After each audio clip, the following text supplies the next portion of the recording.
Hey, everybody, this is Melinda.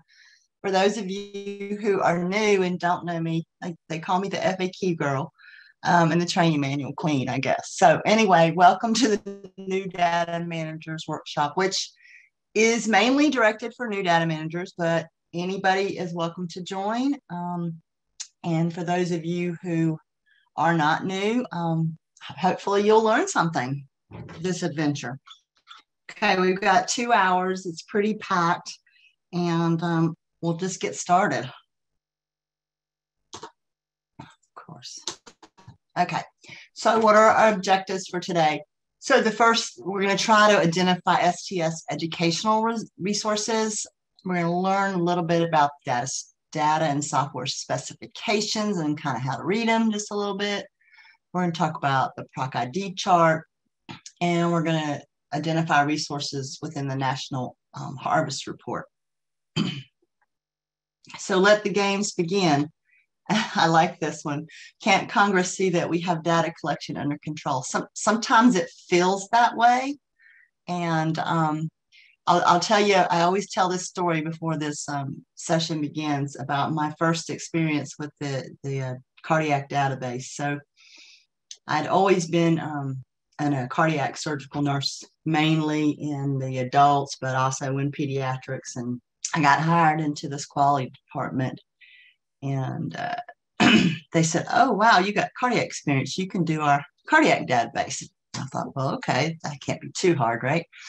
And so there's this pile of data collection forms on the floor, literally stacked as high as my chair is, right? And they're like, all you got to do is get all these things entered in 6 months. That's when the deadline is. I thought, oh, well, okay, I can enter all that in 6 months. And then I picked the first one up, and the only thing on it is a name, a procedure date, and, a medical record number. And I thought, wow. So I looked at the second one, same thing. Third one, I thought, oh my God, none of these are done.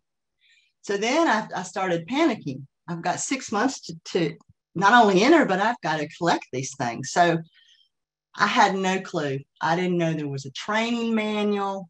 I didn't know anything. I just thought, well, it said diabetes. Yeah, okay, yes or no. So I just give you that story because I know how some of you feel, because I'm sure some of you are have been in that same situation, or maybe in that same situation now. So there is hope for you. I somehow survived it, and we even got audited, and we survived that. And then as I continued in it a little longer, I got to go to the AQO, and then I learned all of the resources and things that I never knew existed. So hopefully this workshop will help you guys know what your resources are, so you won't be floundering like I was for about 6 months. All right, so we're going to talk about the STS website. We're going to talk about webinars, the mentorship program, advances in quality, which is AQO, that's our conference database newsletter, and regional groups.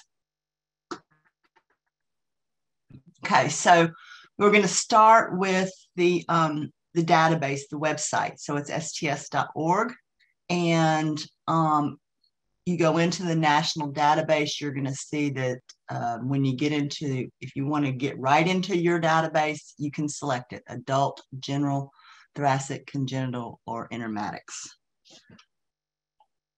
I want to talk a little bit about the webinars. So if you go under the STS National Database, and this is the main page, it's under those headings of the specific databases. If you scroll down, there's a section called Live Webinars. I'd say that this is a first place and a really good place to start with resources, because the adult cardiac group has 2 calls per month. We have a user call, and we have an education call. And if you go into view webinars, you'll see the upcoming calls. And if you scroll just a little bit down, you'll see all the past webinars. And not only will you be able to see the slides that were presented, but you'll be able to hear the content because they're recorded. So I think that that's a very useful resource for new data managers or any data managers in general. Moving further down on the website, you're going to find out about some STS composite measure series videos. This is describing the STS composite measure series. It's a 3-year cabbage composite. And there's a great video about that for those of you who haven't seen that. It's on the main STS National Database page. If you just continue to scroll down, we're kind of just scrolling down this page and going through it. Provides some really interesting information about that. And then we get to the frequently asked questions, or the FAQ. Basically, this is my mailbox. You can ask a clinical question, and when you click on the box to ask a question, it wants to know some information. It wants to know your name, your email, your phone number. A lot of people don't put their phone numbers in, but I like it when you put your phone number in, because sometimes I've had on occasion where I try to send a response back to you, and it keeps getting sent back to me. Can't be delivered. Well, if I don't have a phone number, I can't call you and say, hey, I've been trying to send this back to you. And so a phone number is important on my end when I'm not able to reach you. A participant ID, a database version. It's important that I know what version you're asking the question of, because things have changed with different versions. A state where you're from, and then a sequence number. And this is important too. And the important thing about this is when you're entering that sequence number in, you only put numbers and letters in this. If you try to put a special character and you try to send this in, it probably won't go through, and you'll get a message that, your message, we can't send this for you. But a sequence number is important on my end, because sometimes I read a question and I think I know what you're asking me about. But it's really important in certain questions that I know exactly what the sequence number is, because it could go either way. It could be this sequence number or that sequence number. So it's real helpful for that. As far as the FAQ mailbox goes, I'm pretty good at getting responses back to you within, I would say, 5 days at the latest. Usually it's shorter than that. If you haven't heard from me in 5 days, send me another email, because I may have somehow accidentally deleted the first one, or maybe it didn't get into my mailbox, or this or that. Okay. So as we go on further down, you're going to see some other important resources, and we're going to go through a couple of these and talk a little bit more about them as we continue in this webinar. But pretty much anything you want, you've got your IQVIA Go List checklist, you've got Data Manager Education, you've got your harvest schedule, you've got your forms, you've got the AQO meeting, the advances in quality, you've got your regional database activities. And if you click into these areas, you will get more information and contact information if needed to provide you with additional information. So we're going to delve into the Data Manager Education tab first. When you click into there, you will see an adult cardiac surgery database dashboard overview. You're going to see some information about the mentorship program. You're going to see tips for collecting 30-day follow-up data, IQVIA uploader instructions, data manager surveys. And the reason I think these are helpful, sometimes I get questions having to do with FTEs and positions and experience levels and things of that nature. And these surveys results are there for you and can easily be used to find that information. couple other things that you'll find in this section of the resources. IQVIA's got some very good videos of how-to videos for general navigation for their dashboard, plus uploader and DQR instructions too. Further down into this section, we have some very good anatomical diagrams that may help you if you're I'm a very visual person, so I like to see how things are done. So if you're one of those kind of people, this may help you to actually review the anatomy and see the pictures. I'm going to talk briefly about the mentorship program. It's where we put experienced data abstractors with less experienced data abstractors so that they can provide some assistance in their coding and answering their questions. I know that there's kind of a backlog now. We really need some more mentors. So if any of you older, more experienced data managers are on the call today and you would like to be a mentor, please reach out to Addie and let her know, because I know we have a list of people who would like to have a mentor. But as soon as if you're on the list looking for a mentor, as soon as we're able to get a mentor to match you up with, we will. Okay.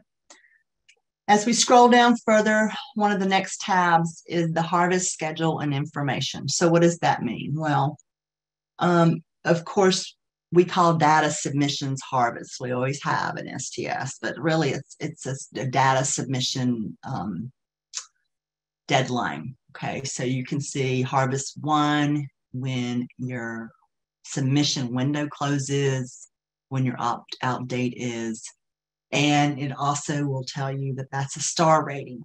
We have 2 star rating periods a year. That's harvest 1 and harvest 3. Data submission is an open, continuous data submission. So you can, like we just closed the last submission on the 27th of May, 27th of May.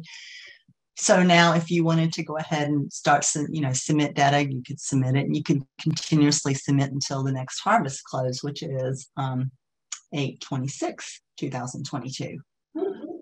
One thing I do want to mention is that the submission close occurs at 11:59 p.m. Eastern Standard Time.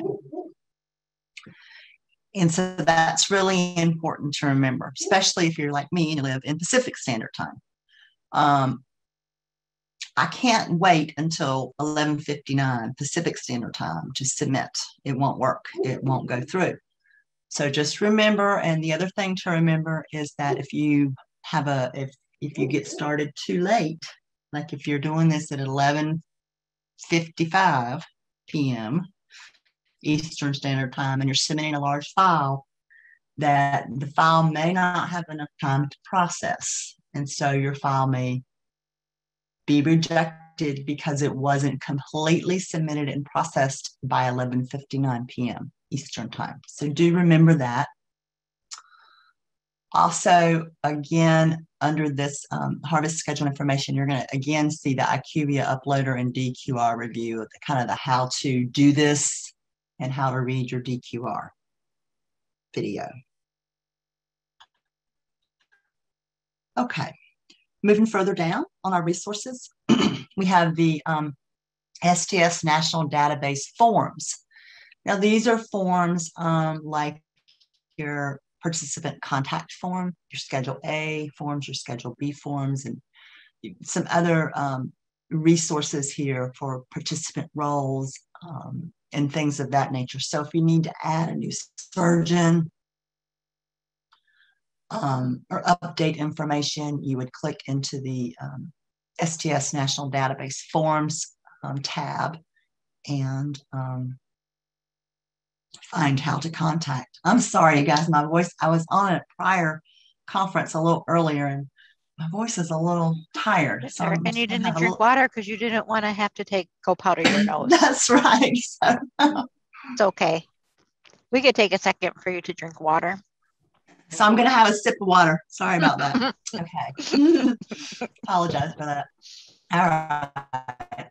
So as we move further down into the National Database Resources, the next one that comes up is a tab for the Advances in Quality and Outcomes meeting, which is AQO, affectionately called AQO. This year, it's actually going to be a live conference. We haven't had a live conference in 2 years, and it's planned for October the 26th through the 28th. I believe that adult surgery is on Thursday, which would be 27th, but don't quote me on that. You're correct, Melinda. It will be on Thursday. Correct. So this is an annual educational meeting for data managers for the national database. The objective is to improve data abstraction and coding skills, and you get to network and get to meet a lot of people. It's actually a great meeting. There will be some virtual component to it also this year, with some on-demand sessions and things of that nature. So if you're interested, there's an interest list, and you can click into that area on the interest list here and provide your information so you can get the latest, greatest updates. Next, under the resources in the database, we have the database news newsletter. This is a newsletter that is basically dedicated to the STS National Database. It's got information about public reporting, data submission, deadlines, meetings, audits, et cetera, et cetera. It's a nice little newsletter. It comes out about I'm thinking 6 times a year.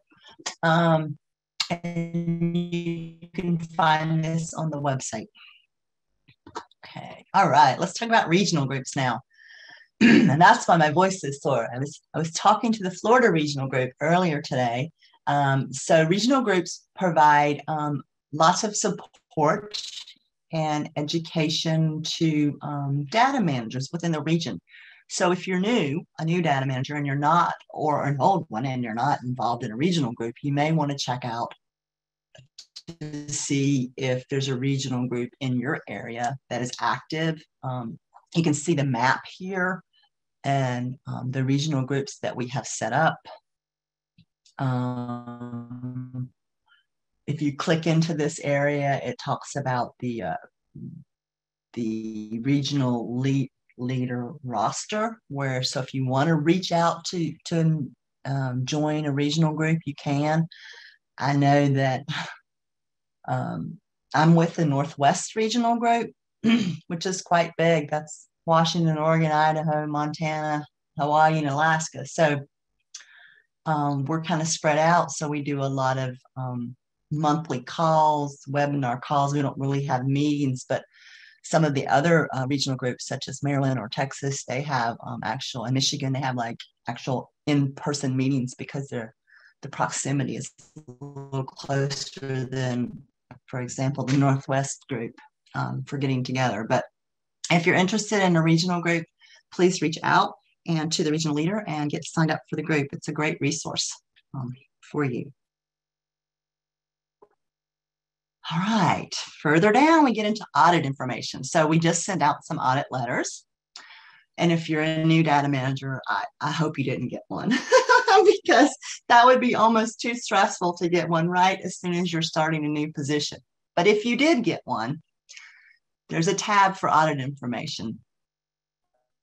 And you can go and click into that tab, and it's going to tell you, give you the audit instruction letter. It's going to give you an instructional video. It's going to tell you how to contact Emily Conrad if you have any questions about this audit. So if you did just get selected for an audit, this is where you're going to find your information and the person to contact, Ms. Conrad, if you need any assistance.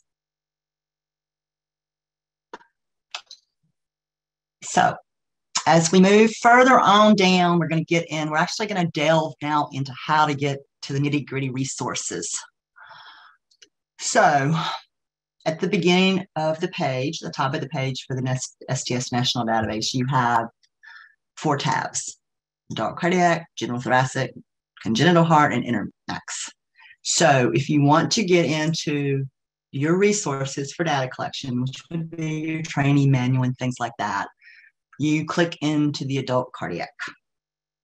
And I'm sure for those of you, probably for all of you, unless you're brand spanking new, have noticed that now when you get into the data collection area, you have to have a login required to access this information. That was directive from STS leadership to provide that. If for some reason you don't know your login or you don't have one, or you just can't seem to get in, you can contact STS Member Services right here at that link, and then they'll be able to assist you to get into the resources that you need. Once you actually get into the resources, you'll see a page that looks like this, and you can click into which version that you're interested in looking at the resources. The most current version is version 4.2, so that's where most of you would be clicking into at this point in time. All right, so when we click into version 4.2, a couple of things here I want to point out. So first of all, the training manual, which I use every day, and it's updated every month. So I want you to be aware that the training manual is updated every month. The updates usually come out the first week of the month. You will see that it says training manual updated June 2022. Tells you when it's updated. Here's the new training manual. And here's a document called the FAQ summary. And it says with a dash, June 2022. So what does that mean? When we started this version in July of 2020, I think it was 20, whenever we started this version, 4.2, okay, we started updating the training manual, and we started this FAQ summary. So if you click into the FAQ summary, you're going to see every month since July 2020, the updates that we've put in the training manual. And you'll be able to see them by each month. It's sort of like a running tab of the updates. So I wanted to point that out. If you move down further, you're going to get into looking at your data collection forms. And I wanted to just point out the difference in some of these data collection forms. I always use the annotated data collection form. And what does that mean? That is the one that's got like the red on it with, oh gosh, darn, just clicked. I didn't want to do that. Here, I'm trying to click and not realizing it's going to change my slides. So it's the one with the red on it. So it's like, and what the red is the short name and the sequence number. So I always use this one because when I'm searching in my training manual, I like to hit my Control F function and search by sequence number or short name, whichever you prefer. The non-annotated one over here on the left doesn't have any numbers on it, no sequence numbers. So I don't find that one as useful as this one. The other thing about the annotated one that's really cool is you see these 2 little stars up here. So things that have 2 stars beside them are in the risk, they're risk variables. Okay, so they're in some of the risk models. Okay, and then you've got 2 little crosses or T's up here, whatever you want to call it, plus signs. Those are the NQF measures. So I like this form because it actually provides me with additional information that I find highly useful.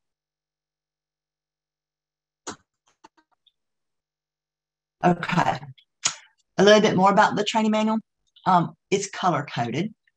So as you will see, the brand new updates are in red. Carol's red. She loves this color red. So that's it our has to humor be for this. today. It has to be this particular shade Red. of red. So We I had a call that 20-minute Carol's discussion red. about it. Yes. So the new updates are always in red. The updates that were previous are in green. Okay. The black stuff is one of two things. The black can be the original content when we put the training manual out, or it could be an FAQ like at the top here. But you'll see how it's black bold. So it's an FAQ that we've done. And for those of you who've been around for a while, like me, you probably noticed we're doing less FAQs than we did in the past, because what I'm actually doing is more updates, more clarifications instead of doing FAQs. And I really have a selfish motive for that, because when I go to do the next version, it's a lot easier if it's already been put in that form versus an FAQ form. So just for in case you were curious why we're having less FAQs and more updates. I figured you were onto something there, Melinda. Yeah, it's I had an alternative motive. So I knew something was going on. So anyway, let's talk about this training manual, because really, I'll be honest, I look at this training manual and I'm not even going to tell you how many times a day that I'm working, okay, on the days that I work. And it's a lot. And every time somebody asks me a question, I don't care if I know the answer or not. I will look at the training manual just to make sure that something hadn't been changed that I forgot about. Okay. So what I'm saying is it's important for everybody to use this every day when they're doing things. And I know you can't do it for everything, but if your mind says, oh, I'm not sure, oh, I think I saw an update or whatever, reach out to your training manual. A couple things you'll notice here, it makes it easy. So like you've got these little lines up here with these dots. If you click on that, it's going to open up, and it's going to be this table of contents is going to open up for you. They're all bookmarked. So if you want to go to risk factors, you click on that. If you want to go to previous cardiac interventions, you click on that. And then every update that I put in here has got a bookmark too. And you can quickly get to those. The other thing is this search button up here. You can click on that, and then let's say you want to search sequence 2629, no IMA use. Well, I didn't use an IMA. You just open that search factor, put in 2629, it take you to every reference of 2629 in the training manual.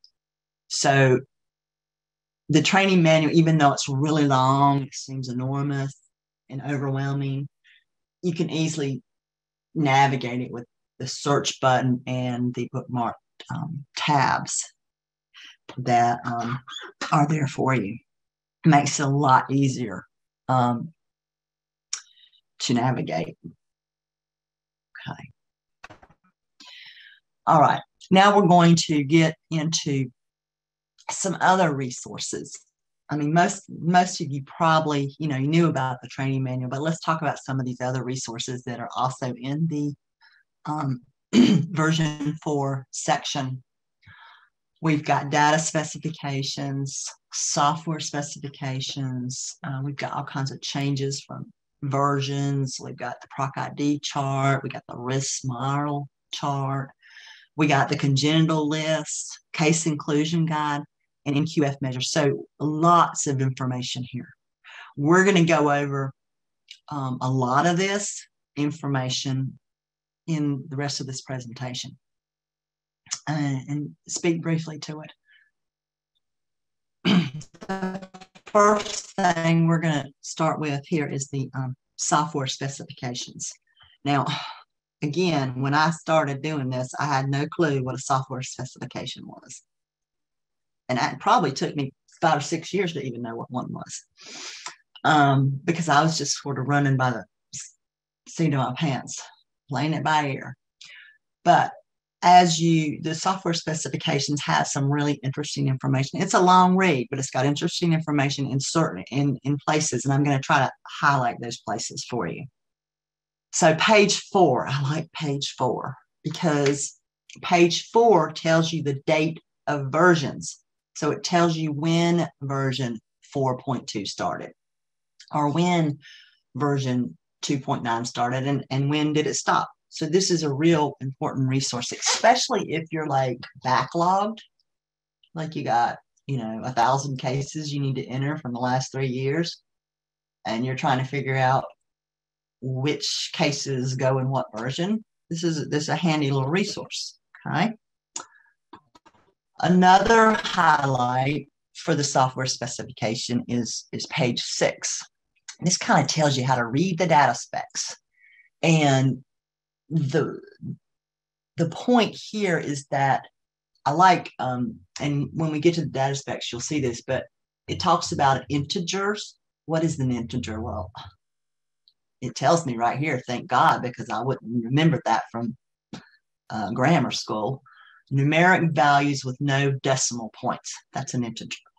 And it tells you what a real number is, a numeric value with at least one decimal point. Okay, it tells you what a text value is. So it kind of tells you how to read the data specs, which is where we're going next after we highlight the really good information in the software specs. And I'm not saying it's not all good. It's all great information. These are the things that are just kind of tucked in there that I think are little jewels that should be pointed out. Okay. Moving along in the software specs on to page 11, just talks about the record ID and what it is, okay, and who generates it. So every person, every case that you put in gets a record ID. It's a unique numeric value that identifies the record of the database, and it's generated by the software in the STS, and it usually starts with like VO1 or something. It's kind of a VO1 number. And so sometimes when you're reading your data quality reports, you're going to see record IDs. Okay, well, it's not going to be your patient's medical record number. It's going to be this number, and it's generated by the STS, and it's going to look much like this example. So this is helpful in telling you about the record ID and what it looks like. Page 14 talks about importing data from other sources. Now, there's some things that can be imported. There's other things that really can't be imported because of how important it is for data managers to kind of have their eyes on that data, the limitations of informatics at this point in time, so that the code's written correctly, or definitions between versions and EMRs and things. It makes it different. But there is a list on page 14 that talks about the things that can be imported. Most commonly and most often what people import is, I would call, the ADT information, which is your admission, discharge, and transfer information. Most of those things come in with the patient's last name, the middle name, date of birth, the age. Most vendors will do that and have the address and things like that come in. But you're not going to see a lot of imported data into the database. And the reason is because the reasons we just talked about, the limitations of informatics and writing code correctly and things like that. But this page 14 will give you that information. Page 16 talks about parent-child relationships. So if you are not familiar what a parent-child is, page 16 is going to talk about it. It's going to tell you what the parent field is, and it's going to tell you what a child field is.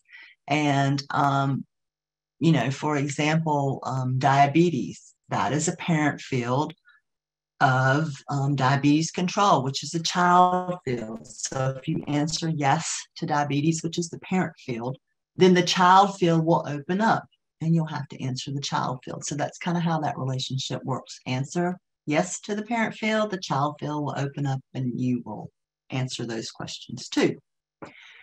If you don't answer yes to the parent field, so patient doesn't have diabetes in this example, then those child fields under that parent field won't open in the database. All right. Page 26 talks about the MELD score calculation and how it's calculated. I've had questions before that say, oh, I'm not getting a MELD score on this patient. Why? Well, the reason is in order to get a MELD score calculation, you got to have an INR, a total bili, and a creatinine. If you're missing an INR or a bili or a creatinine, you're not going to get a MELD score calculation because that's how it's calculated. So this is an important little piece of information to know. Page 27 talks about the calculation of the total postoperative initial event hours. And I think that's this is useful information for you to know. There's a couple more things to point out on the software specs. This one's actually really cool. This is page 29. And it looks at the short names of fields, and it tells you what the sequence number was in different versions. So like you can see antibiotic discontinuation in 2.61 was sequence 1347. But in 4.2, it's 2290. So it gives you different sequence numbers for different versions and how these things have evolved. And you can even tell, like, we didn't even start, some of these, like this one here, didn't come into existence until 2.9. So it kind of gives you an idea of those things too. Oh, shoot. I thought I could scroll down. Okay, sorry, guys. All right. Okay, so now we're going to talk about the data specifications, which is different from software specifications. It's got its own little manual, data specifications. And we're going to look about, and this is important to know because it tells you a lot of useful information. So we're going to do an example here. Renal failure, dialysis. We're going to look at that. So that's the long name. And then it gives you the short name. It gives you the section name of where this particular question is. It's in the risk factors. It tells you what sequence number it is. It tells you it's a core element, it's a harvest element. It gives you the definition. The data source is user, right? That means you're entering this, and the format is text, okay? So a text value can contain any alphanumeric characters. And you can see the harvest codes here. 1 equals yes, 2 equals no, 3 equals unknown. So the data specification can give you some really good information. One thing I use this for a lot, the data specification manual for, is valves, devices. So like I'll get a question in the mailbox and it'll say, I can't find this valve in the selection set. Well, the selection set's really long. So I pull up my data specs and I type in the name of that valve. And if it doesn't come up at first, I type part of the name in. So I'm trying to see if anywhere in this data specs, because they're all listed, all the valves that are in the valve selection set are listed in the data specification manual. So to see if I can find it and perhaps assist the person who's asking me the question. So I use this a lot to check things like that. The other thing I use this for is low values, high values, low usual and usual high. So let's talk about this a little bit, because I use the data specs a lot for this, because I get questions about this. So if you look here, it's a real format, okay? So we learned that real numbers have 1 decimal point, okay? And since this is a numeric value, it's got a range here. So it has a low value of 0.5 and a high value of 30. So what does that mean? What that means is that you can't enter, let's look at the low value, you can't enter anything less than 0.5. The database will not let you. So you're kind of in the red zone down here, okay? It won't let you. If you're trying to enter 0.4, you're going to get a message that says, this is, you can't enter, or something like whatever your vendor says. You'll get an error message. And what do you do in that situation? You enter the lowest value that you can, which would be 0.5. The same thing is for the high value. If you're trying to enter an INR of 31, God forbid, that patient would be in bad shape. It won't let you enter it, okay? It'll say, this is the max allowable, you can't enter this, this is a red alert, whatever your vendor calls it. So you enter 30. Now, let's talk about these usual range lows and usual range highs. This is what I get the second most questions on about this. So we have this green range down here, which is your usual low and your usual high. So what this means is that's what usually where these values fall into place. Okay. But that doesn't mean that they can't fall outside of that range. They're usually in that green range. Okay. So what your vendor will do, let's say that you have an INR of 1.4. Well, that's not in the usual range, which is 1, because the usual high is 1.3. So your vendor is going to give you a little warning message. Now, this isn't like a fatal error, or I can't submit error or anything like that. This is just like a warning. And it says, your value is outside the usual range. Do you want to enter it? Just, saying, hey, just check this, make sure you hit the right keys, whatever. Go ahead and enter your 1.4, because you're not outside the yellow place here, okay? Same thing as if you're trying to enter an INR of 0.8. You're going to get a little pop-up warning. Are you sure that you really want to enter this? Because this is not the normal range kind of error. And if it's what you want to enter, and that's what the patient's INR is, just enter the 0.8. Tell the message, yes, I want to enter this, and move on, because it's still within the high and low yellow values. So I get a lot of questions about that. So I'm hoping that clears that up a little bit. Now we'll talk a little bit about parent-child relationships, just to show you kind of what it looks like in the data specification. So as you can see, this is the parent up here, diabetes, yes, no. And then you'll say, it says, if yes, that's a clue. It's a clue for a parent-child relationship. If yes, then this is going to open up over here.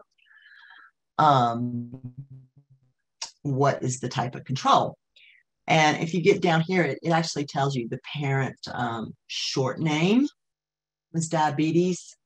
That's the parent long name. And the parent values yes, meaning you say yes, and diabetes control is going to open up sequence 365. Okay.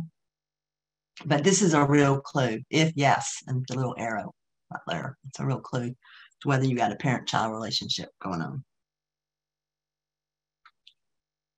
All right, I'm going to take a sip of water, then we're going to move on to the PROC ID chart.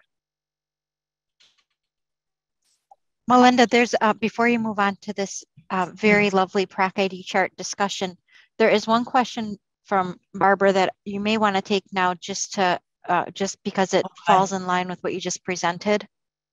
And I'm happy to read it if you'd like. I think you just covered it, but Did I? yeah. Let me It says see. I'm looking for it. the database allows you to enter the low or high number for certain values. You will get an alert that is outside of the normal. Are we to use the lowest or highest number of the range, or can we input what the actual number is for our own use? So I think this is where we're talking about the usual high, usual low values. Mm-hmm. And Yeah. this number is falling Yeah. within the yellow range. So Right. you would want to enter, as long as it's within the yellow or green range, Barbara, those are the values that are allowed to be entered. So please enter the actual value. If the Mm-hmm. value falls within the red range, which is outside of the high value or outside of the low value, you're going to enter the allowable high value or the allowable low value. Right. And usually you'll notice in your vendor software that you're going to get two different messages. One's going to be like a warning message. That's the usual range. Oh, it's usually not this. It's usually this. And that's just a warning. But then I think it's called a critical error in some vendors. It might be called a red alert. I don't know. Different vendors have different names for the when you get in that red zone and you're trying to enter in the red zone. You'll see it's actually a different looking error than that normal warning error. If that helps. Okay. Let's see. Get back down here. Barbara also has a question about, I see now, regional groups. She says, I've been part of my regional group, the Southern New England group, since 2017, yet has been very quiet lately. Anyone else finding this? I don't really know how to answer that, but I do know that because I'm not sure what activities that they have up there in Southern New England, but I know that there are quite a few active regional groups, and I'm sure that if you want to join a regional group um, that's not particularly in your region, that would probably we welcome people into our group. I think Florida welcomes people into theirs, Texas, so for those of you who don't have an active regional group and would like to get involved, there are regional groups out there willing to adopt you until your regional group gets back up and running, if that helps. Okay, so let's talk about the Proc ID chart. Everybody loves the Proc ID chart. Um, it takes a little time to learn how to read it. Okay, so we're going to talk a little bit about this today. In fact, yesterday I did a whole presentation on this on the Northwest Regional Group call. We went through about 15 Proc IDs and had a Q&A on it. So I'm well acquainted with the Proc ID chart. It's fresh in my mind. So first of all, the procedure ID chart is under your resources under the version 4.2 resources. And the Proc ID chart is for analyzed cases. So when you look at that, you're going to see the cases here. So isolated coronary artery bypass, isolated AVR, isolated MVR replacement, AVR plus CABG, MVR plus CAB, AVR plus MVR, isolated mitral valve repair, and mitral valve repair plus CAP. So these are the procedures that have risk models and are analyzed cases and are on the Proc ID chart. Now, in order, really, you need to have that data collection form, that annotated data collection form with your sequence number to read this chart. It's much, much more helpful if you have that at hand when you try to decipher this chart. So I'm just going to kind of go through it and walk you through it a little bit and talk about it. So when you pull up the Proc ID chart, you're going to see the columns. So this, first of all, this is part one. It says Proc ID 1 through 4. So there's only 4 Proc IDs here. And this is a scrolling document. And I think it's 8 or 10 pages. I don't know. It's a lot of pages. And you scroll down.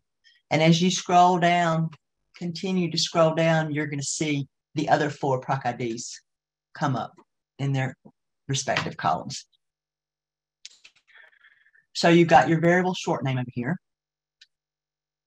You have your categories, your isolated cab, which is ID 1, your isolated air, ID 2, your MVR, which is ID 3, and your AVR and cab, which is ID 4. Okay. These gray lingo lines here, I know this is computer lingo, okay? Do not let it confuse you. I ignore it, okay? You need to focus on what is in the white columns, okay? So, for example, you know, this is an isolated cab here.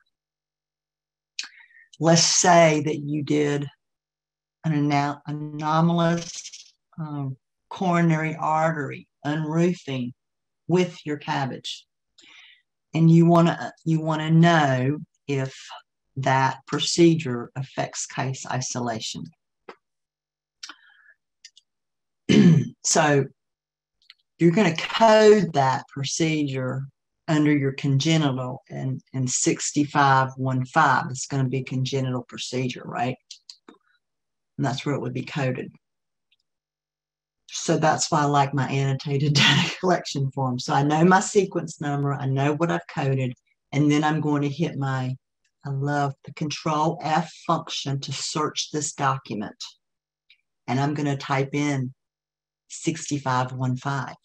And I'm going to see if it shows up on this proc ID chart. Okay.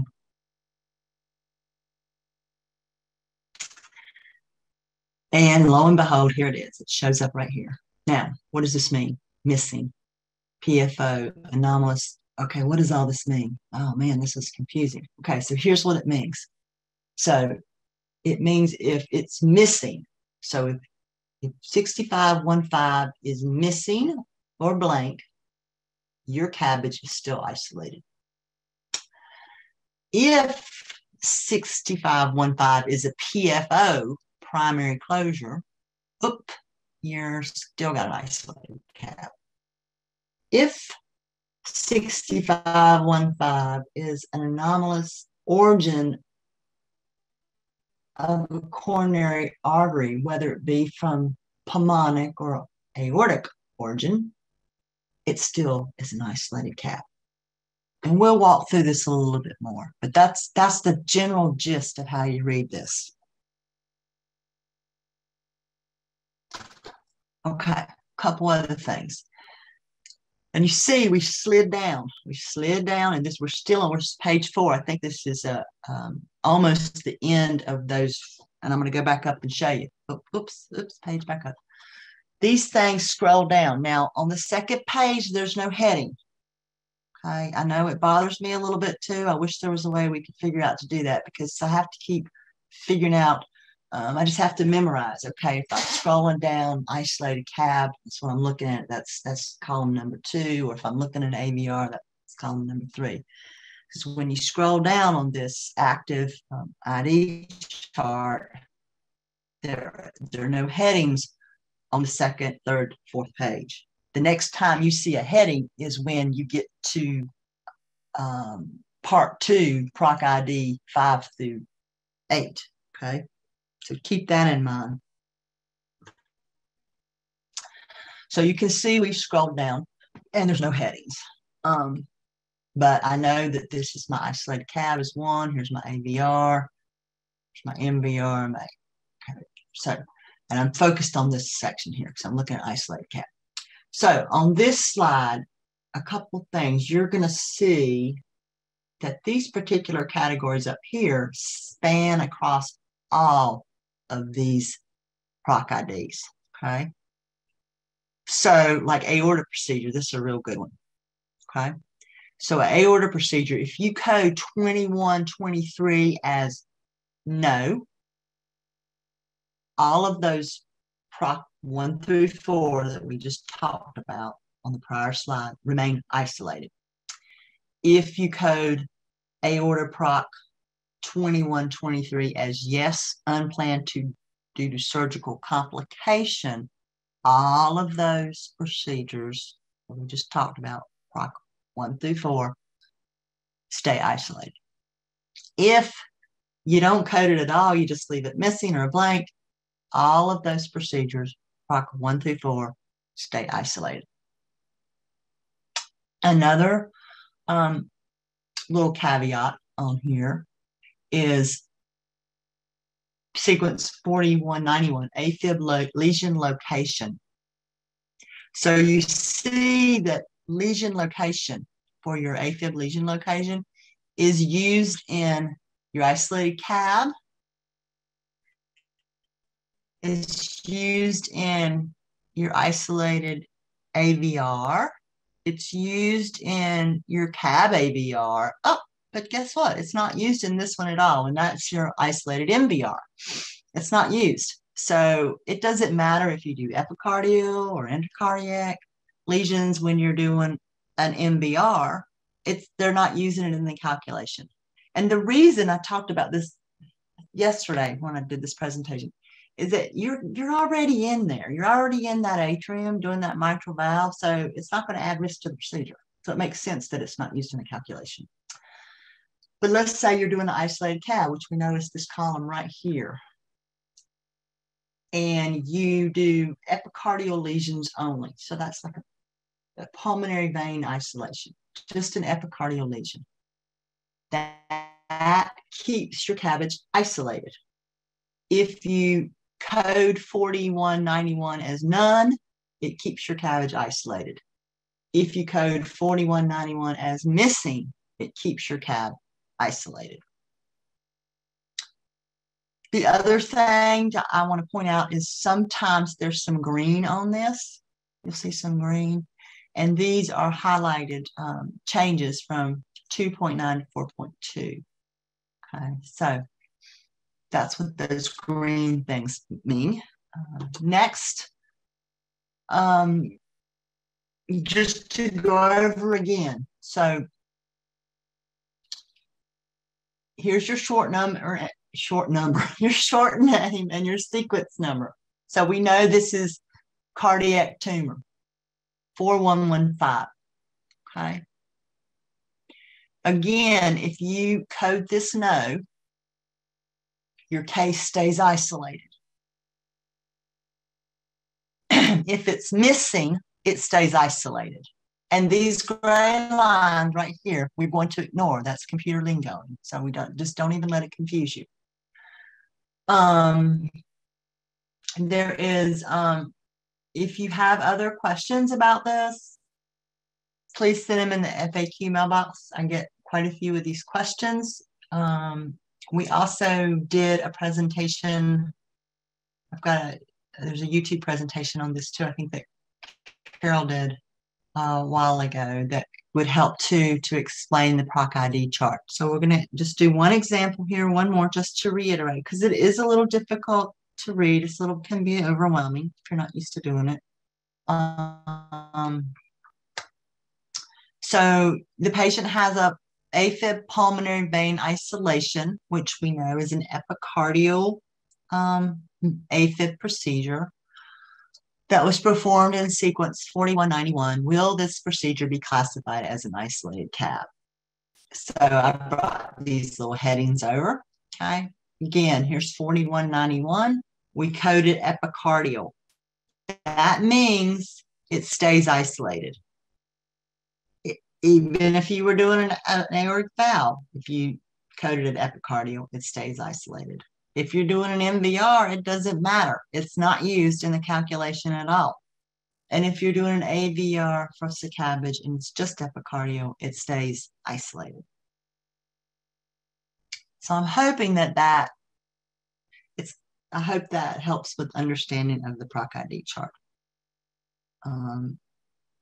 At least, or perhaps will help you, point you in the right direction as to how to read it. The other thing I want to mention is if you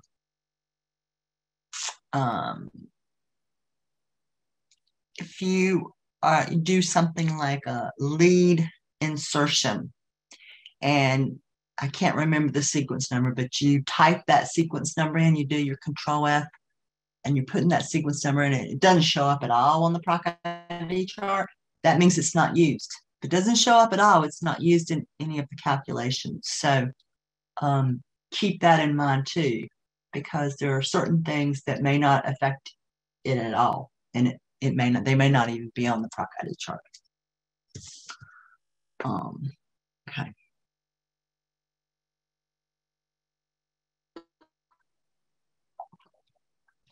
I had to get another sip of water. Okay. Is there, okay, so we've got a couple of questions before we move on. Is there a tip sheet somewhere on how to read this chart? Well, not really. You can, those were my tips to give you. It just takes a little practice. Feel free to send in questions or review the webinar, or send me your information and I'll send you out the PROC ID presentation I did yesterday for the Northwest group. Okay, hey, that might help. Melinda, this is Carol too. I just wanted to say, I think that webinar that we did on the PROC ID chart was on April 1st of 2020. Okay, April 1st, so 2020. It's April 1st of 2020, and it's on the STS YouTube channel under the ACSD playlist. So that's another resource for you. I think Carol did a wonderful presentation on it then. Okay, so Leslie says, if epi and endo, will this remove? Okay, so let's go back up to that. Okay, so if it's, Leslie, so intracardiac is not on this listing, okay? So that means that intracardiac, if you do intracardiac lesions, it's going to remove the cabbage from isolation, the AVR from isolation, and the AVR and cabbage from isolation. It's not going to affect the isolated mitral valve at all. Because again, like I said, you're already in there. You're already in that, inside that atrium doing stuff for this mitral valve replacement. So it doesn't add any risk. So to your questions, if you do epicardial and endocardial or intracardiac, yes. Once you do intracardiac, it takes it out of the isolated cap. All right. Okay. Any other questions? No. All right. Now we get to talk about another resource, which is the risk model variable chart. So this is a chart found in your version 4.2 resources that gives you the variables that are in each of the risk models, okay? So that you know what variables go into each risk model. And some sites have used this for documentation improvement, performance improvement, quality improvements, to see how they can better document these risk fields, and so they can collect the data more accurately. So it's important to know what goes in to the risk models. And to talk about, just to talk about risk adjustment in general. So all of these variables that go into the risk model, they're given a coefficient, and how they, and the coefficient is dependent on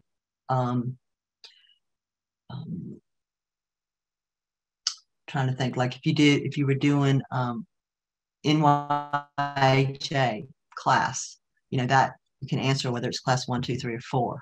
You know, the higher your class, the sicker you are, the more of a risk coefficient you get. So that's kind of what I wanted to say there. And so these risk factors play in. There's coefficients for each one of these, and you get a risk score for this particular isolated case.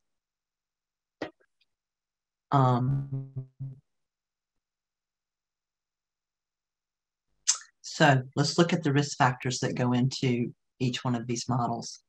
I'm just going to point out a few. I like to point out a few that people probably don't think is on the risk model. So if you open this up, here's the cabbage. So there's your heading. Here are the different types of risk models that are available out there. Most people, are looking at the operative mortality one. So it's the number one up here. But you can see that certain things like age is in every risk model. Gender is in every risk model. But there are other things that, like for that example, infectious endocarditis type. It's only in this one risk model, deep sternal infection. So these X's will show you correspond to which risk models they are in. So just curiously, I don't know if you know this, but insurance, primary payer and secondary payer is in the risk model. In fact, it's in every risk model. I've actually worked with sites before who didn't think that they needed to enter insurance at all, so they just left it blank. It's in the risk model, so I would highly suggest that you enter your insurance.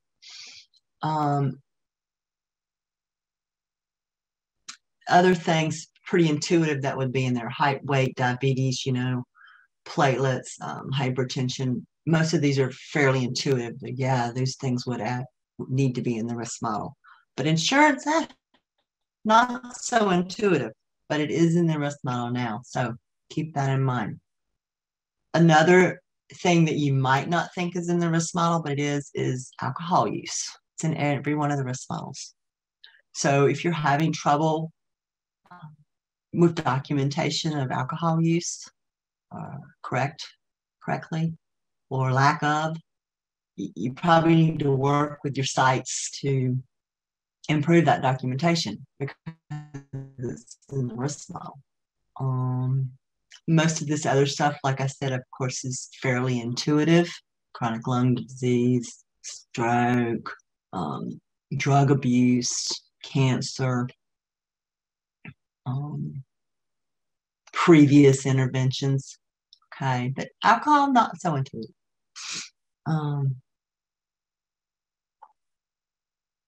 Continuing on to the risk model, NYH class is in the risk model. Okay, so this is probably, I would say, a quality improvement for every site out there because it's not documented very often.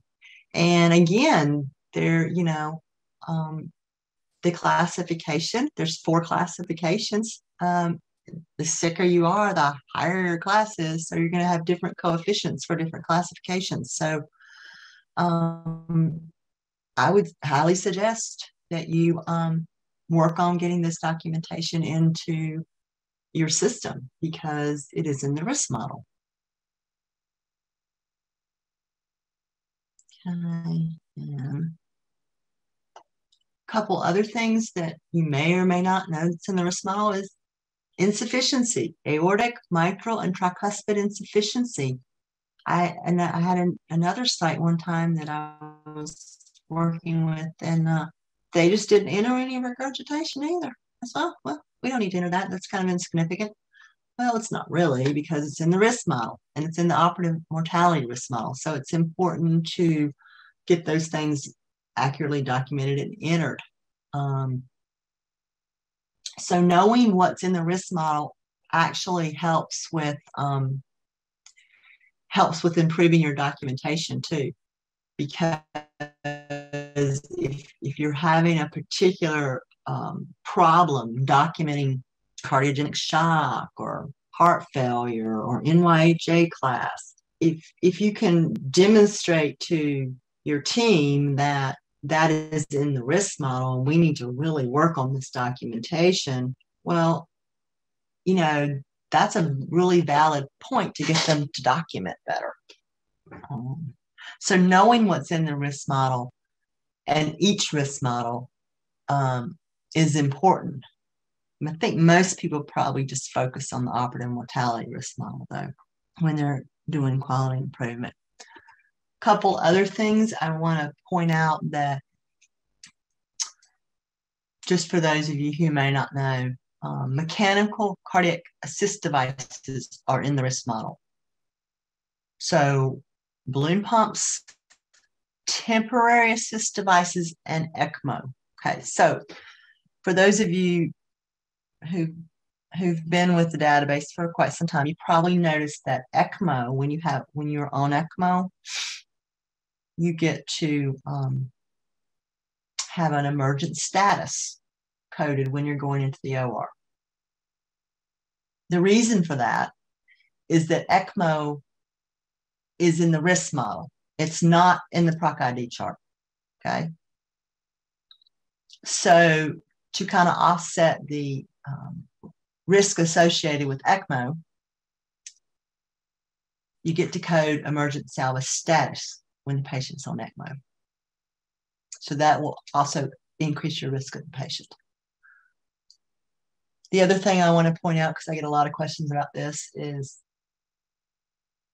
cath temporary assist devices, such as an Impella of any sort, whether it be open or cath based, is in the risk model. It's not in the PROC ID chart at all. It does not affect procedure ID. It affects risk. Impella should be coded as temporary assist devices, not VADs. I wanted to throw that out because I get a lot of questions about that. Okay, so it looks like we have a question here from Joe. Melinda, before you take the question, I was just going to add a little bit of clarification, or maybe some help for the data managers. Oftentimes the questions that I think you and I are getting on, is this case analyzed or not? The patient was on Impella, or the patient was on ECMO going into the OR, or is this still an isolated CABG? My surgeon is asking. And I think one way to figure out if it is or if it isn't an analyzed case is if the variable is listed on the risk model variable chart, it does not remove the case from analysis. So it's used to assign risk to that patient. So if it's assigning risk to the patient, we're not going to remove it from the analysis. Is that helpful? Mm-hmm. I was drinking water. Yes. That's actually okay. I always wait for your affirmative. That's actually a really good tip. I'd never heard it put quite in that perspective before. I think that's a really good tip. So if it's on the risk list, it's not going to be on the PROC ID chart. Yeah. That's really interesting. I like that. And I think Joe has a question. If providers are completing the STS risk calculator on the website for every patient, is there a process for the inputs risk variables to become part of the ER? Thinking of a way to prevent double charting. Well, I think I know what you're asking me, Joe. I think you're asking me, can you take the risk calculator and put it in your electronic medical record and use that as documentation for risk factors? And what we've said historically is no. You can put that in your chart if you want, because it shows that it was done. And some sites put it in their chart and they say, look, here's our score, and this was discussed with the patient, so that meets sequence number 1966, whether it was the calculator discussed with the patient. But you can't put it in the chart and use it for risk factor variables. And there are multiple reasons for that, but the main reason is that the person completing the STS risk calculator on the website may or may not know the data definition. And in my experience, quite often they don't know the data definition per the training manual.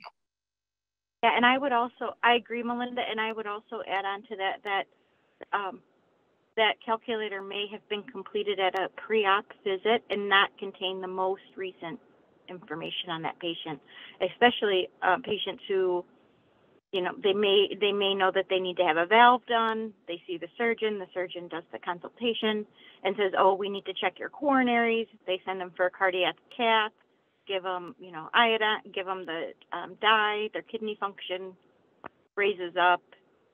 Maybe they were borderline before, and now maybe now they're, after that cardiac cath, they are meeting the definition for preoperative renal failure, and pulling the pre-cath or pre-admission information on that patient that maybe the surgeon used is much different than the patient when they actually are entering the operating room. Correct. That's another good reason not to use it for documentation of risk factors. Yeah, I agree.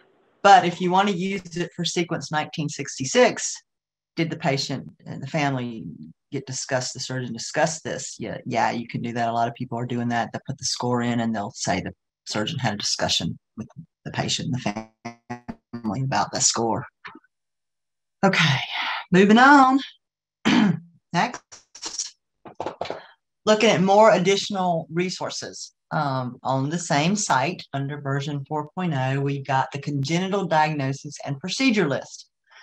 Sometimes you have to use this because you're doing a congenital procedure that's not already listed on our data collection form. So we have a couple, like we have PFO is already under other cardiac procedures. So you don't have to go to congenital and put it in congenital spot because you've got a spot for it. We have a spot for an ASD, secundium. We have a spot for that. So you don't necessarily have to go put it in both places because we already have a spot. But for things that we don't have spots for, like anomalous coronary arteries or myocardial bridges or an ASD coronary sinus, then you'd want to stick that in the congenital section.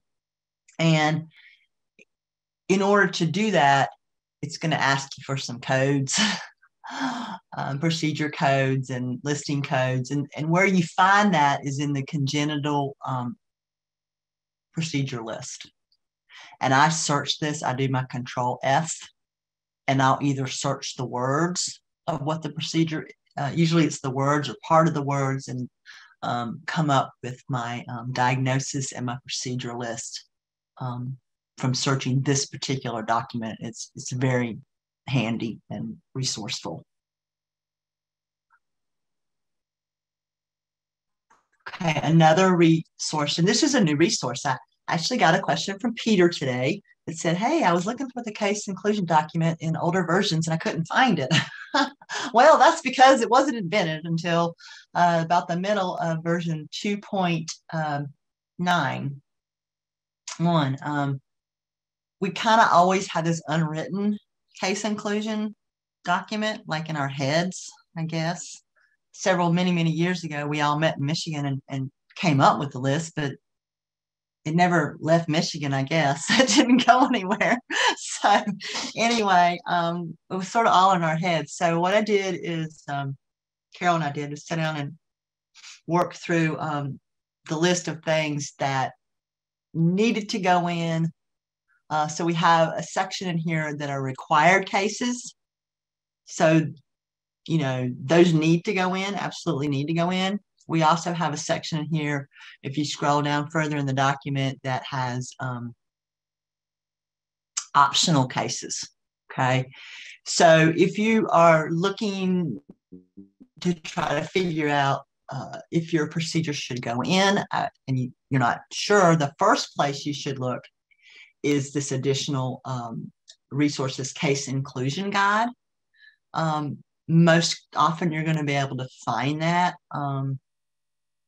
If you can't find it or you're unsure, then you send me a question in the mailbox and I'll be able to help you with it. I've been getting a lot the case inclusion questions. And a lot of them have to deal with the great vessels, repairs of like the subclavians, pulmonary arteries, things of that nature, the great vessels that are listed in the training manual. And those are required cases. So if you operate on a great vessel, a CT surgeon, a participating surgeon operates on a great vessel, then that is a required case to go in under other cardiac. So this is a really good resource to try to find whether the case you have should go in or not. All right, another additional resource is your NQF measures. I use this all the time, and I get lots of questions about this all the time.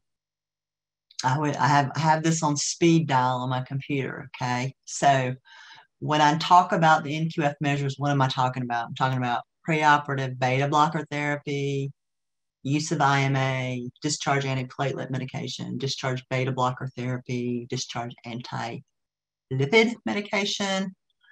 And those are our process measures. And then outcome measures is post-op renal failure, surgical reexploration, operative mortality, cabbage, prolonged dent, deep sternal wound infection, stroke, cerebral vascular accident.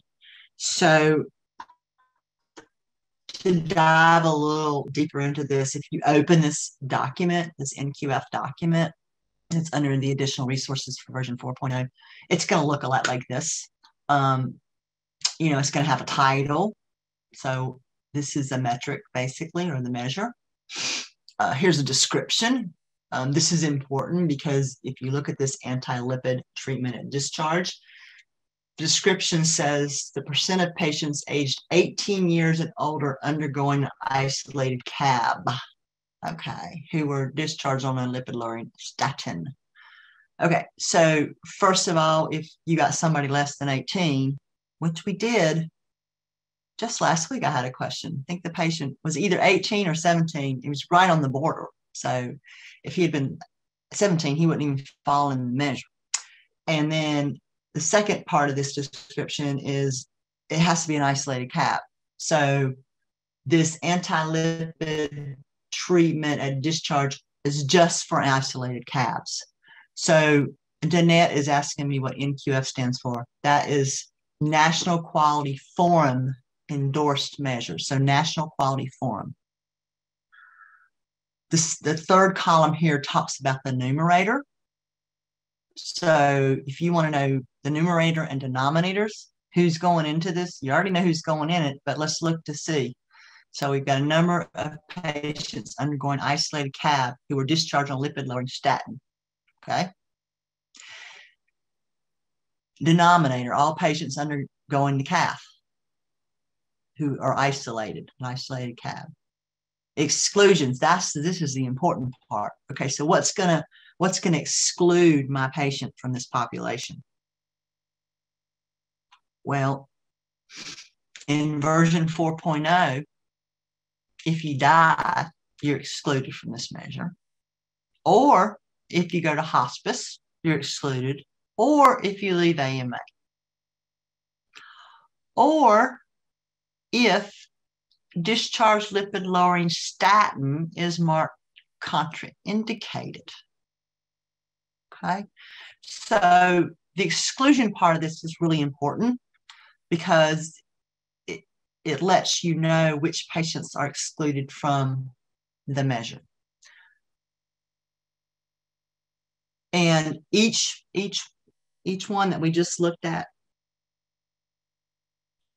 here, each one of these measures that we just looked at has a thing that looks just like this as you go through. So it'll tell you a title, description, numerator, number, exclusions for each one of them. This is a great reference.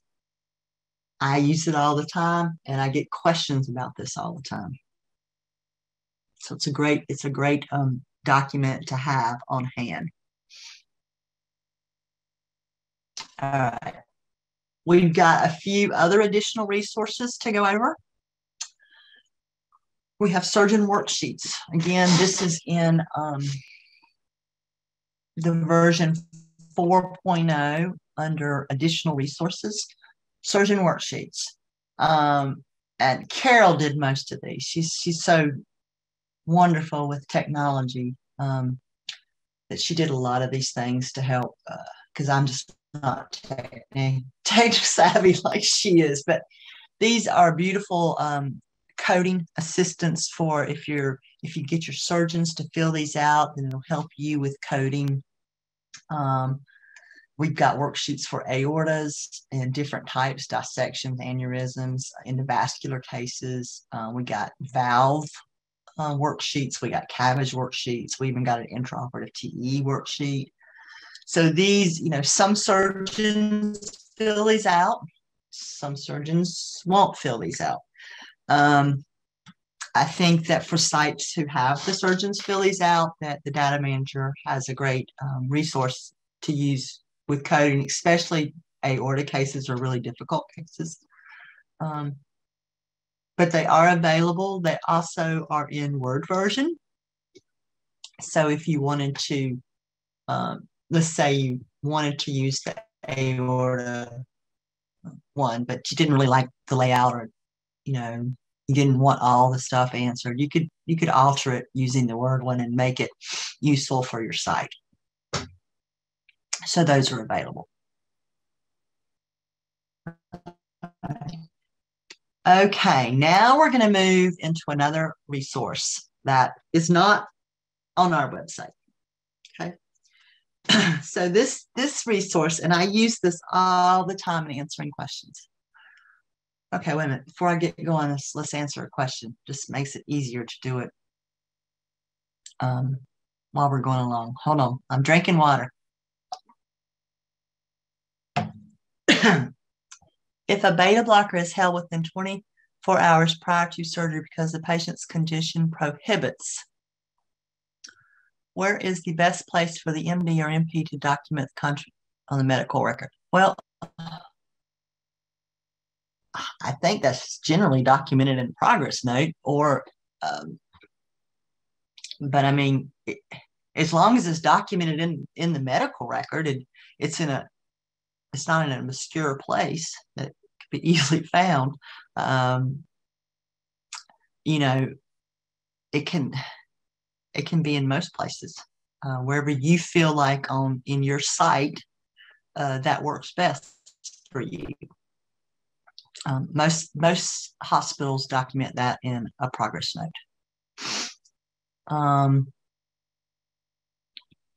Danette wants to know. Melinda, I got a question on that one. This is Carol.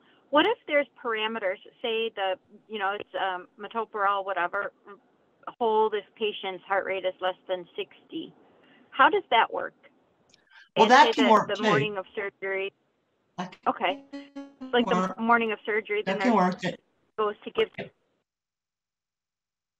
Yeah, that does work if you've got some hold parameters, and the physician's saying don't give it if the heart rate's less than 60, and the nurse goes in to give the medication and the heart rate's 50, and she says, I didn't give this, I held this medication because the heart rate was 50. That could work too, because you've got those parameters in place. Thank you. Danette wants to know, can the surgeon worksheets be used for audits?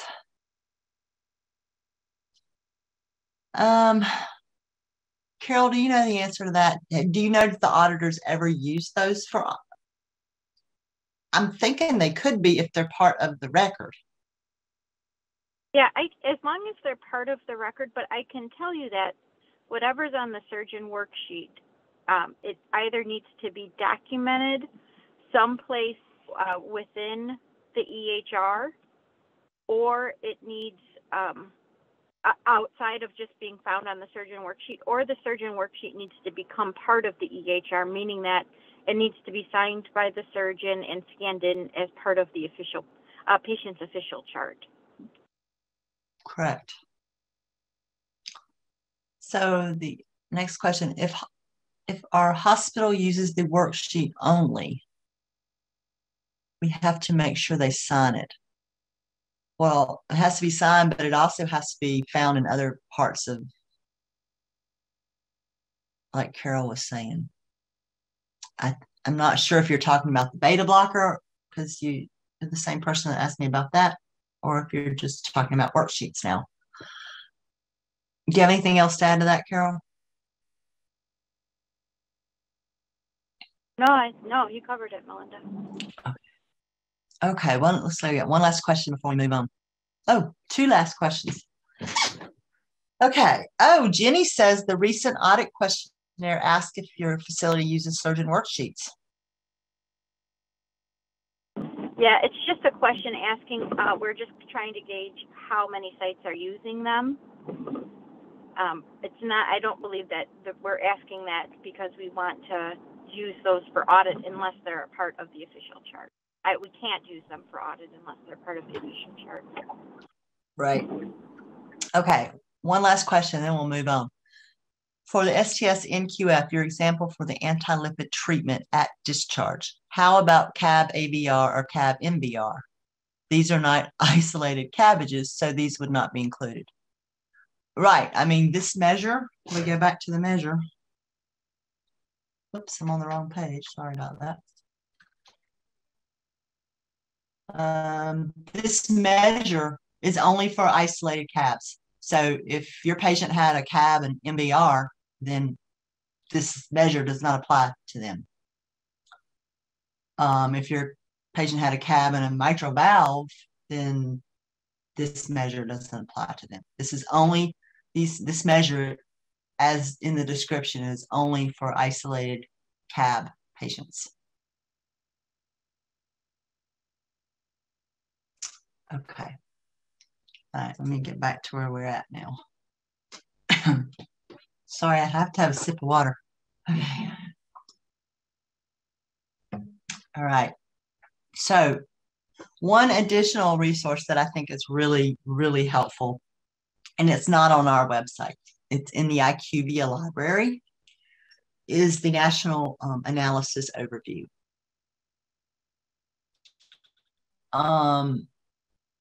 So it has report overviews, it's got reporting levels, it's got participants regions, overview of risk-adjusted results, model endpoints, handling and missing data, OE ratio interpretation, star ratings, and NQF measures. It's got a lot of really good information.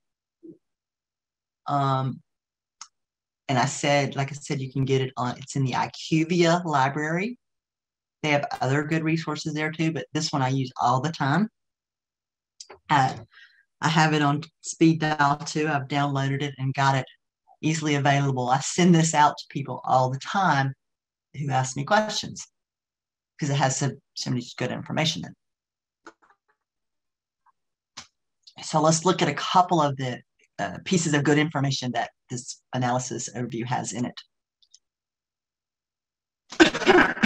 Sorry, my voice is getting really dry by now. Okay, so it's important to understand how missing data values are handled when the STS risk adjustment models are applied to patients with incomplete data. That's why it's important to make sure that items in the risk model are answered in your database, okay? Because you want to have complete data so that you can have a good analysis. And this is just one example.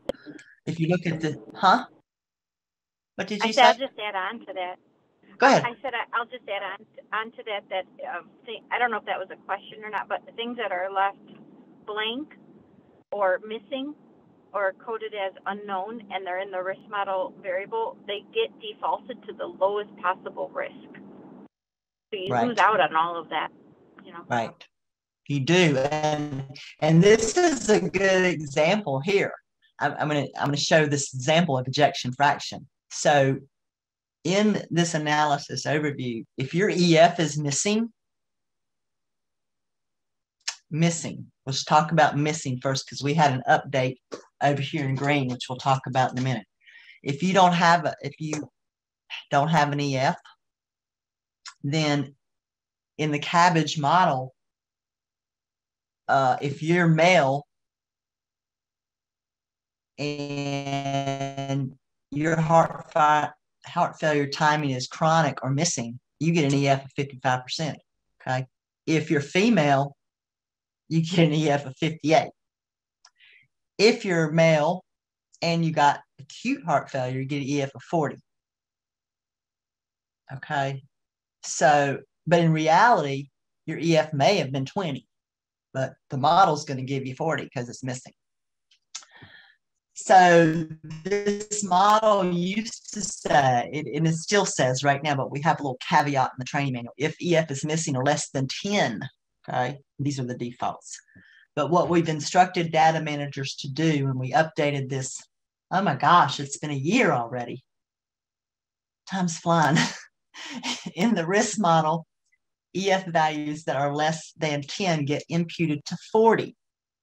If your patient has an EF value less than 10, we've instructed you to enter it as 10 in the database because that's a very low EF. And we certainly don't really want you to have an imputed value of 40% when your EF is really 8%. Okay. So this is an important piece of information. And there's a complete chart on page 16 through 17 of this analysis overview that talks about imputing of missing data. But I wanted to point this out for those of you who may not be aware of it. The other thing I want to talk a little bit about is OE ratio and odds ratios. And I'm not going to talk a lot about it because I'm not a statistician, okay? But when you're reading these reports, you're going to see OR, well, that means odds ratio. And then OE means OE ratio. And then you have risk adjusted rate. That's right here. Okay. And there's your STS rate. So, for example, in hospital mortality. So, my site, 0.56 for in hospital mortality. 2019, 0.65 in 2020, 0.78 in 21, light group 1.0, STS is 1. Okay, so STS is always 1 when it comes to odds ratio and OE. Okay, that's like the average, right?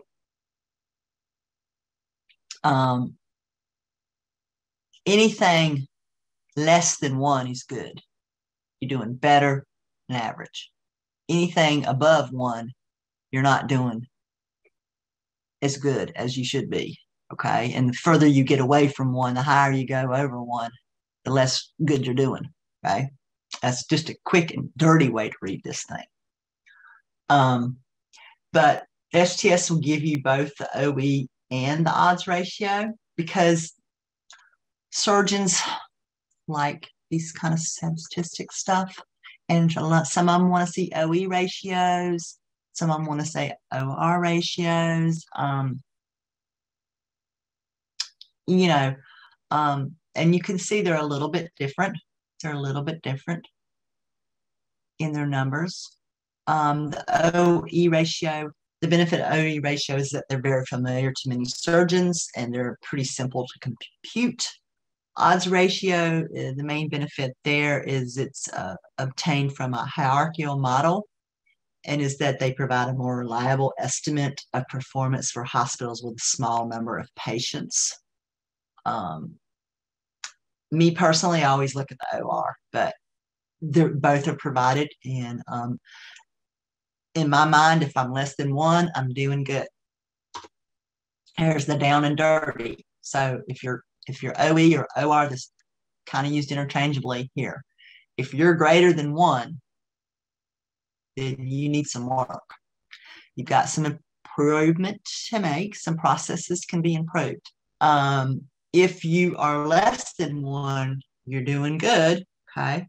Better than expected. If you're 1, that's average. That's the STS is always 1. And it's an expected performance. And it's kind of a really down and dirty way to read this. Again, I'm not a statistician. I won't spend too much time on this, but this analysis overview will tell you exactly how to read this or give you much more detail on how to read this if you want to get into the down and dirty details of this. All right. Risk-adjusted rate interpretations. Again, the analysis overview's got a very good description of this. But again, if it's the same thing, if your risk-adjusted rate is greater than the STS rate, then you need some work. Okay, you're not performing as expected. If it's less than the STS rate, you're doing great. All right. If it's the same, that's average. It's an expected outcome. This is a very simplified version, but the document will give you much more details. This is kind of the down and dirty. Oops. Okay, so when you go into IQVIA, and I'm not going to spend much time on this because there's some really nice videos IQVIA has, and I'm certainly not the expert on this, okay? But just to show you, if you get into your dashboard and you're looking at things, you've got your star rating and your scores here under quality ratings. Your drill down details are under here, quality rating details. Your rating trends, like how you've progressed over the last several years, and your NQF measures, okay? So your National Quality Forum measures. It's just kind of an easier way, in my mind, to find where things are. Like quality ratings, I'm like, oh, what is that? Well, that's where my stars are. Okay, so I'll go there. If I want to drill down, I get over here. If I want to look at my NQFs, I go there.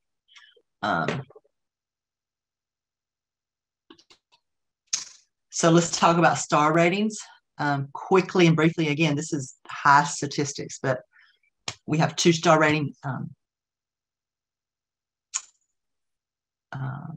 reports a year, Iris 1 and 3.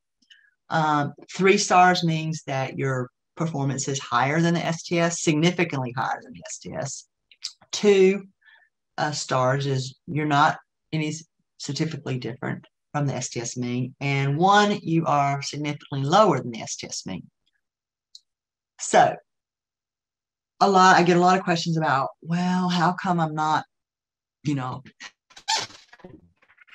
I'm 98.6% IMA use, and I only got 2 stars overall. How does that work? Well, in reading this document, which is a very good document, this analysis overview, you will find that it really doesn't matter what you do. It sort of matters what everybody else is doing, because it looks at everybody in the group, all the participants.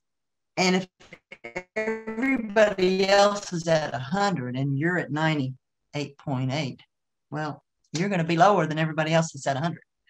So you kind of got to think of it that way, that it's not really a you thing. It could be whatever, it's what everybody else is doing too that affects what kind of star rating you get. Because if everybody else in the nation's at 100% and you're at 98, well, then you're going to be lower, right? So you're going to get less stars. That's kind of an easy way to think of it, but that's how I wrap my mind around it. And I have a simple mind. So hopefully for those of you who have a simple mind like me, might make sense. Okay, so let's talk about when you don't get a star rating, because I get a lot of those questions too. Oh my God, I didn't get a star rating. What did I do wrong? Well, there's a couple things. And this document will tell you that. There's a data completeness requirement, okay? So the most, I think the biggie is the mortality fields, okay? So prior to 2015, you'll see that we really didn't have any of these thresholds, okay? And that's because we had a lot of mortality missing. And the surgeons felt like, well, we need to make the sites more accountable. We need to know if these people are dying or not, okay? So they put in these requirements. So for 2015, you could have 10% mortality missing. For 2016, you could have 5%. And for 2017 and after, you can only have 2% per year of missing mortality. And when I say missing, that's coded, that's leaving it blank or coding it as unknown. Unknown harvests as missing. So if you're answering that 30-day mortality question as unknown, that's the same as leaving it missing. And it will account into your 2% missing. And the other thing that might play into this is there are some, there's 5 National Quality Forum endorsed process measures: IMA, pre-op beta blocker, discharge beta blocker, discharge antiplatelet, and discharge antilipid. If you got 5% missing, oh, sorry, clicked the wrong one. If you have 5% missing on those, you're at risk for not getting a star rating. So if you don't get a star rating, most often it's because of one of these reasons here. And that's is in the analysis overview. I got to speed up. Whew. Okay. And here's what it looks like. Here's what star ratings look like. It's on your risk-adjusted dashboard report in IQVIA. I've got about 10 minutes and about 10 slides, so I'm going to whip through this quickly. The other thing I want to talk about here is this is your STS cabbage composite quality rating. Now, all this is in IQVIA, and all this is in the analysis overview. It will tell you what is involved in this. It's going to tell you your measures are in there. And if you click on these, like cerebrovascular, click here, it's going to say, oh, okay, these are the people that failed, this is this, or whatever. You've got descriptions of this stuff in the analysis overview, which is helpful to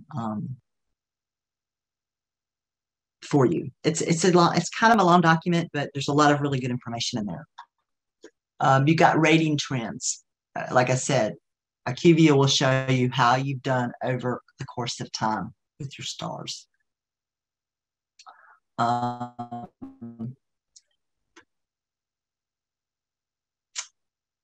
And you've got your NQF measures here.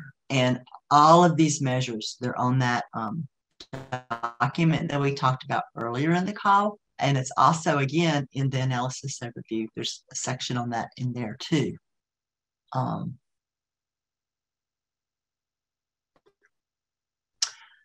And I want to point out that IQVIA has a library.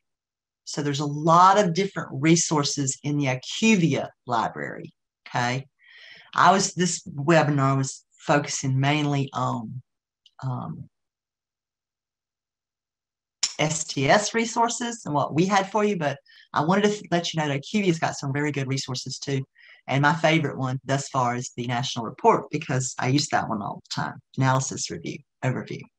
But there's a lot of other good resources here too. You've got your Harvest One composite quality rating summary. You've got your database data collection resources, your transition resources. You've got end of harvest checklist. So they've got a lot of good resources for you too, as you're digging deeper down into learning more and more about IQVIA and the dashboard. Okay. All right. So just a few housekeeping tips, just so you know. I get questions, how long should I keep my data collection form or my notes? And I'd say 4 years. 3 to 4 years for sure. You want to make sure that you have that. Carol, what year are we auditing now? 2019? We're auditing 2021. Okay. So I always say 3 years plus whatever, however far we are into the current year. Yeah. So I would hold, like, like for 2022, if it was today, I would want to hold 2019, 2020, 2021, and then wherever we're at in 2022.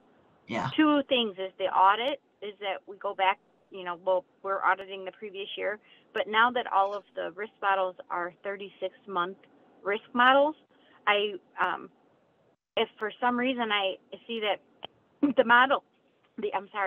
the outcome is showing that I have, high mortality rates, I might want to go back and check those cases, especially if I'm a new data manager coming on from somebody who did it before that maybe I'm not aware of, how they were coding things or why they coded something the way that they coded it. And maybe there's a note on there, or maybe, you keep a record on your DCS, on your data collection form about that. So I think that's why we recommend it, right, Melinda?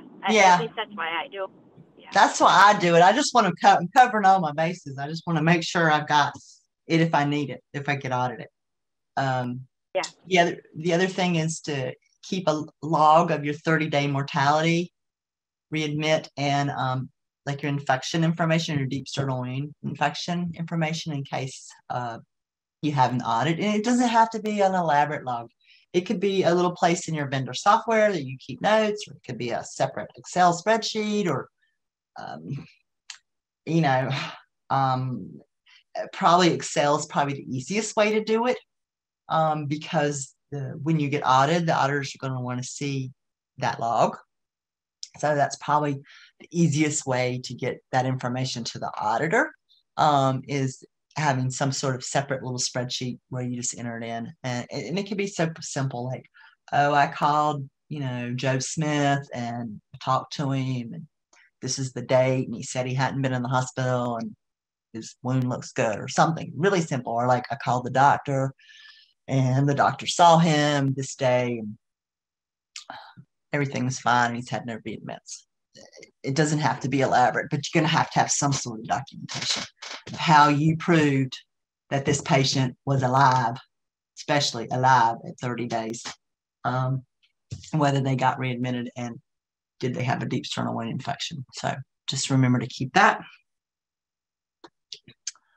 So again, for resources and contact information, the website has a lot of wonderful information on it. IQVIA's got some really nice information on our site for videos, how-to, instructional things. Plus, they've got a nice library that offers support too. And then you always have Carol, who is a manager of the database. And anyway, I thank everybody. I know this was a long call, and I hope you learned something, at least one thing new. I feel like if somebody learned one thing new, then it was a success. So anyway, I think we have a few more questions here. Let's see. Melinda, you did a great job. Thank you so much. My voice is almost gone. Thank you. You did good. So, thank you. You think you could read these last two questions? I can't, but if Leanne is on, maybe I'll get him. I'll get him. That's right. You're on the phone. So odds ratio question. In the all mortality odds ratio graph in our most recent report, why is the confidence interval so wide? Not sure if you're going to show us. Likely smaller numbers. So if you have a smaller N, will make a wider confidence interval. So I would look at what your N is. That's true. Okay, and then we have one other question from Danette. Is there a percentage of readmissions that are required? Percentage of readmissions that are required. I'm not sure what you mean, Danette. Can you clarify? Is there a percentage of readmissions that are required? Jeanette, can you help me with that one? Let's see. I think she means missing when you do a 30-day check. Oh, okay. For the star rating, if that's what you mean, Danette, no, readmissions, that's not part of the threshold for star ratings. It's just the mortality, and then that 5% for the NQF. measures here. So readmission, I mean, if you readmissions, you put unknown, you're not going to get dinged for that in any form or fashion. Okay, I think that's all the questions. Thank you, everybody.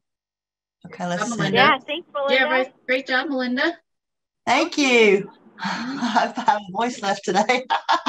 You did great. It was fun. I learned something new. I actually learn something new every time I do this. So I hope everybody enjoyed it. And this will be recorded, and because we're only doing this once or twice a year now, Carol. Once. I think just once a year. Just once, and so we record this, and it's kept on the past webinar site. I'll show you that real quick, and then I'm going to say goodbye. Yep. And the slide deck will be posted too, right, Melinda? Or Carol, did we post the slide deck? Yeah.